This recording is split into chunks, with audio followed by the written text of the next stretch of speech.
Okay, so I hope you enjoyed that little cup thing. Again, we're doing the balancing on the cup to talk about what it's like to have human relationships. But we recognize in those human relationships that there's something about me and there's something about the other, whether it's, a mother child or whether it is teacher student or whether it is coach athlete or whether it is friend friend or whether it's one dating partner and another dating partner. So let's take a look at that because in all of those relationships, there's something about me and there's something about the other that's created in God's image and likeness. And so if we're going to talk about relationships and we're going to talk about love, let's talk about God's love. This is a teaching that comes from Pope Paul VI, who was the Pope as I was a young person growing up. And he talks about what human life is about. But he gives 4 examples of God's love. And I think they're good checkpoints about how it might be that our love is like God's love. So here's the 4 examples he suggests. He suggests that God's love is free, that there's no conditions put on God's love. I mean, God's already paid the price and it's free and there's no cost to us. We're going to be loved by God no matter what. We're going to be nothing changes God's love. God's love is present and God has made an active choice to love God's creation. He continues to act upon that choice. God's love is free. So in our relationships, is our love also as free and as much as God's love is? Probably not. We're human, but God's love is free. That's what we're striving for. Not only is God's love free, but God's love is full. It's complete. It's without reservation and it's without qualification. God is invested in you.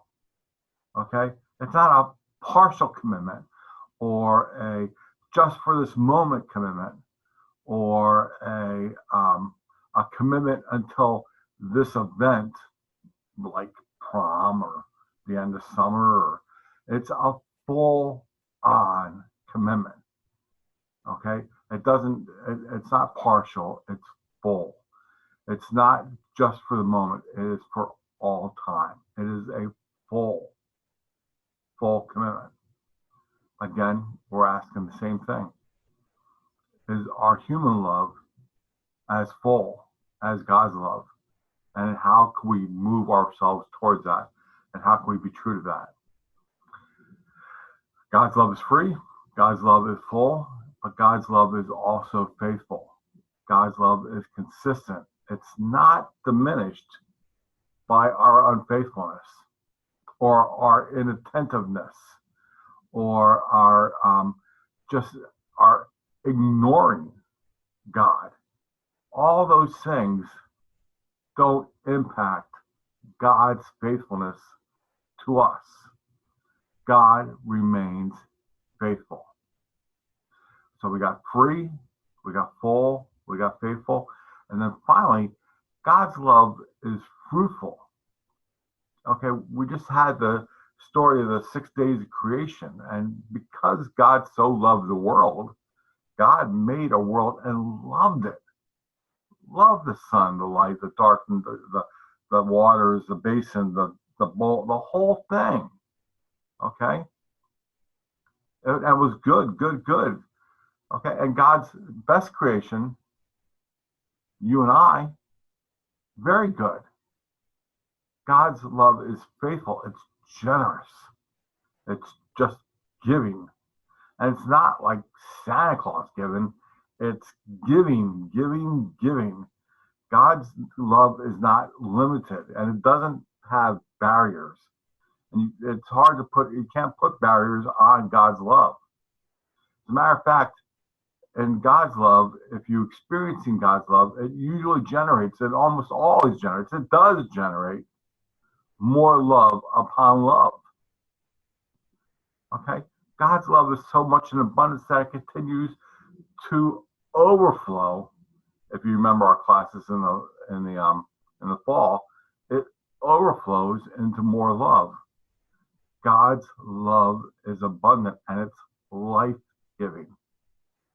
Okay? There's nothing about God's love goes, oh yeah, gotta do this, gotta do that. It's just fruitful. Okay? That's when we look at the lives of the saints, we look about the different impact and the different changes and how they made a difference, not only just in their relationship with God, but because of their relationship with God, they made a difference with everything all around them. That's fruitful. Okay? So take again and look at other just human relationships, any other relationships. Is there something about those relationships that also can be fruitful, that gives more life, that is more generous? It's not just about the relationship, but it's about the impact. God's love is free. God's love is full. God's love is faithful. And God's love is fruitful. To love, you see, is to will the good for the other person. To love is to will the good for another person. It's to be all about positive impact. Okay?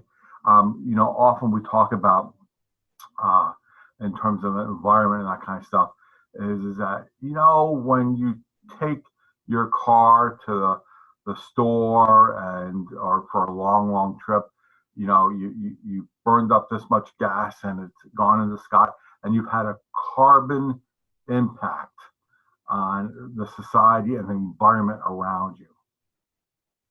Well, God's love and this love for the will of the good of another is about a positive impact. Relationships that are striving to be God-like, are striving to be recognizing the human being created in the image and likeness of God in the other person, should have a God impact, not a carbon impact, but a God impact. Makes a difference for others around them. Human beings are created in God's image and likeness, and we're created for love. If we receive God's love, and if we love God and love ourselves and love our neighbor, we will continue to receive love. It's not always going to be easy. I'm not promising daisies and roses and sunshine, but our goal in life is to make a positive and make a difference, and hopefully make a difference for good. If we are about making a difference for good in our relationships, then we're making a difference with God. And that's what I would encourage you to take a look at about doing in all relationships. See in relationships how your relationship can be free and full and faithful and fruitful.